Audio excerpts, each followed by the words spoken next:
जी, आज प्रेस वार्ता की है और आज खिलाड़ियों के लिए विशेष जो रेसलिंग के खिलाड़ी हैं उनके लिए आज विशेष रूप से आप प्रेस वार्ता कर रहे हैं। संग्राम सिंह जी भी आए हैं, तो क्या है इसके बारे में?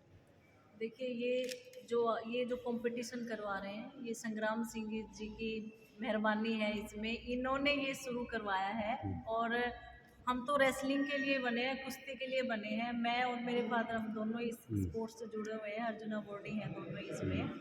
तो ये 30 तारीख को ये कंपटीशन हम करवा रहे हैं सेक्टर 12 में इंडोर स्टेडियम में ये कंपटीशन होगा और सुबह 6 बजे से लेके 8 बजे तक 8:30 तक भी हम कर लेंगे। इसमें ये वजन होगा सुबह सुबह, उसके बाद हम इसमें बच्चों की फाइट स्टार्ट कर देंगे। 3 वजन लड़कों के हैं इसमें, वो वजन मैं आपको बता दूंगी, और 3 वजन लड़कियों के हैं। और इसमें जो फर्स्ट आएगा उसका 31,000, उसके 15,000 और 10,000। तीनों वेटों में ऐसे ही होगा, ऐसे ही लड़कियों का होगा। और 4 वेट हमने छोटे बच्चों के रखे हैं, वो शो फाइट होंगी, उनको 1100 रुपये हम मैम देंगे। फरीदाबाद के ही बच्चे होंगे, पूरे हरियाणा का होंगे? नहीं, ये पूरे देश के लिए। जब पूरे देश के बच्चे? हाँ, कहीं से कोई तो भी नेशनल लेवल के ये जो है नेशनल लेवल अच्छा का जी। ही है, लेकिन हम इसको एक दंगल कह सकते हैं अच्छा। कि ओपन है, इसमें कोई भी बच्चा पार्टिसिपेट कर सकता है। नेहा जी, बात करें मकसद की, क्योंकि आज के समय में देखा जा रहा है बच्चे जो हैं मोबाइल या इन सब चीज़ों में गेमिंग में जा रहे हैं, लेकिन फिजिकल जो गेम है वो ख़त्म होती जा रही है। हरियाणा से भी लगभग लेकिन सबसे ज़्यादा खिलाड़ी निकलते हैं, लेकिन आज हरियाणा में भी देखा जा रहा है या देश भर में देखा जा रहा है कि मोबाइल या गेमिंग वगैरह पे ही जा रहे हैं। तो खा- क्या मकसद रहेगा इसका? इसका मकसद बहुत अच्छा रहेगा। एक तो काफ़ी कुछ दिनों से कुश्ती विवादों में है और बच्चों को टूर्नामेंट बहुत कम मिल रहे हैं, तो इसमें एक पहल की है। ये पहल संग्राम सर ने की है, तो हम इनके साथ ही हैं और कुश्ती के लिए कि बच्चों को इसमें बच्चों को नुकसान ना हो। जो फेडरेशन के झगड़े हैं या बच्चों के आपस में जो झगड़े हैं वो चल रहे हैं, वो ठीक हो जाएंगे, लेकिन बच्चों को कंपटीशन मिले।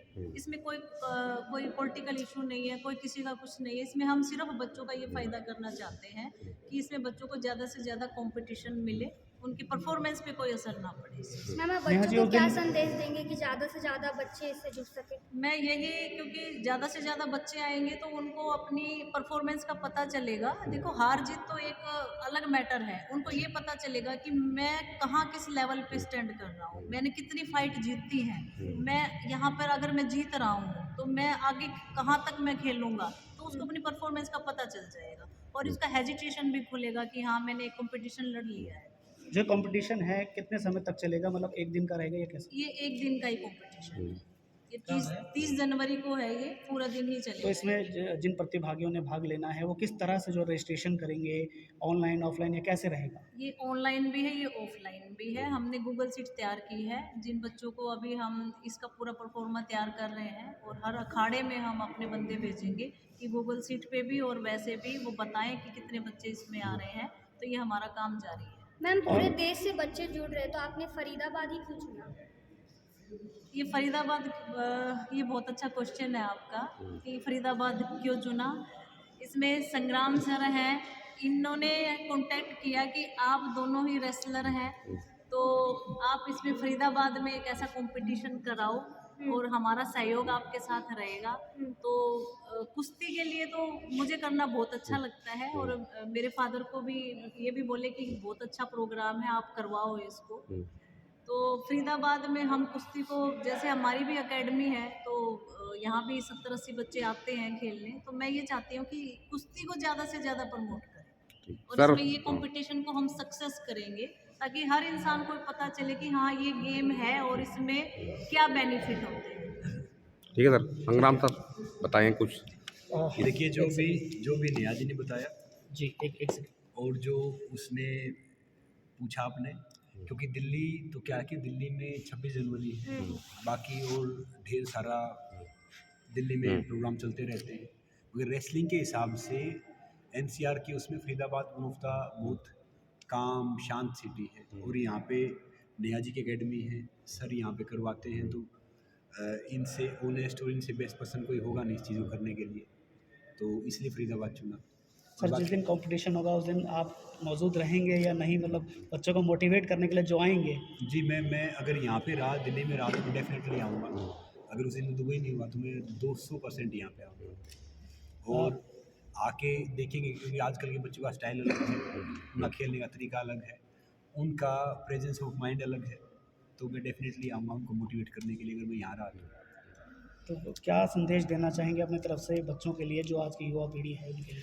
देखो, मैं उनको एक ही संदेश देना चाहूँगा, मैंने पहले ही बोला है कि भैया एक खिलाड़ी का करियर बहुत छोटा होता है, तो वो बस फोकस होके अपने करियर पे ध्यान दें। हम क्या होते हैं, जब हम खिलाड़ी होते हैं तो देखो, मैं वो ठोकर खा के ठाकुर बन रहे हूँ, सीखा है, मैंने खुद देखा है। जब एमेच्योर करते थे तो हम बहुत बेवकूफ़ होते थे, क्योंकि इतना दिमाग नहीं होता था। कोई हमें बेगा देता था, उसी दौरान हम सोचते थे कि भैया हम नेता भी बन जाएँ, हम अभिनेता भी बन जाएँ, हम पॉलिटिशियन भी बन जाएँ, हम सोशलिस्ट भी बन जाएँ, और फिर वो पीक, वो टाइम चला जाता है, फिर हम कुछ नहीं कर पाते। तो मैं खिलाड़ियों को कह रहा हूँ कि भैया ये आपका करियर है, बिल्कुल फोकस हो जाओ और खेलो ना। आपको राजनीति से मतलब, सरकारें आएंगी, सरकारें जाएंगी, देश है, देश रहना चाहिए, देश के लिए काम करो, समाज के लिए काम करो। मैं तो उसी में बिलीव रखता हूँ। मेरे लिए कोई मैटर नहीं करता कि भैया मेरा देश मान तो मेरा क्या उधर, मैं एक ही बात सोचता हूँ। जिस ठीक है। तरह से अभी बात हो रही थी कि जो इस फेडरेशन के साथ आप जुड़े हैं और आप आइकॉन भी हैं फिट इंडिया के, तो थोड़ा सा उसके बारे में। देखिए, ये फिट इंडिया से मुझे जुड़ने का मौका मिला 2021 में, और तब से मैं जुड़ा हुआ हूँ। हम ढेर सारे इसके लिए करते हैं, और ये हमारे ऑनरेबल प्राइम मिनिस्टर साहब का एक वाकई अच्छा इनिशिएटिव है। तो फिट इंडिया का मतलब यही है कि जब से ये स्टार्ट हुआ है तो काफ़ी ने वो किया है, मगर साथ साथ में एक मैसेज और देना चाहूँगा आजकल यूथ को खासकर, कि भैया एक तो नशे से दूर रहे। अब मैं बहुत हर्ट होता हूँ कि मैं नोटेबल क्रिकेटर को देखता हूँ गुटखा बेचते हुए, या फिल्म स्टार को देखता हूँ, क्योंकि वो उनकी आइकन होते हैं। जी। क्योंकि क्या है कि वो एक गुटखे की या तंबाकू की ऐड करते हैं ना, तो वो, क्योंकि हम भी जब छोटे होते थे तो उनको एक अपना हीरो मानते थे, तो बहुत गलत है। अपने देश में, मैं एंटी टबाको कैंपेन का फेस हूँ, इसलिए मैं बात कर रहा हूँ। अपने देश में 13,20-25 हज़ार इंसान हर साल तंबाकू की उससे मरते हैं, और जिसमें से आप हैरान रह जाओगे 2,75,000 12 साल से 30 साल के बीच में होते हैं। तो मैं सबसे गुजारिश करना चाहूँगा, रिक्वेस्ट करना चाहूँगा कि भैया नशे से दूर रहो। नशा है जवानी में, नशा है स्पोर्ट्स में, नशा है बाकी चीज़ों में, और जो बाकी बेचते हैं उनको भी मैं कहना चाहूँगा कि भैया जो आप कंज्यूम करते हैं उसी को आप प्रेजेंट करें। क्या फ़ायदा 2 रोटी खाने 3-5 करें, 2 से 1 पे आ जाएंगे। मुट्ठी बंद करके आए थे, मुट्ठी खोल के जाना है, समझ रहे? तो मैं मुझे आज भी याद है कि मेरे अकाउंट में 920 रुपये होते थे, मैंने 2.5 करोड़ रुपया कोल्ड ड्रिंक ऐड छोड़ा था। क्यों छोड़ा था? आप गूगल पे जाएंगे तो आप पढ़ेंगे, क्योंकि मैं वो पीता ही नहीं हूँ। अगर मैं मान लो 2 बच्चे मुझे फॉलो करें तो उनको जहर पिला रहा हूँ। तो ये नशे से दूर रहें, इसीलिए स्पोर्ट्स का आयोजन है कि खेलें, आएँ और इसमें भाग लें। कहीं से भी आएँ, कहीं से भी भाग लें, पूरा देश अपना है, सब अपने हैं, कोई बाहर का तो है ही नहीं, उसके लिए काम करें, बस ये इनिशिएटिव।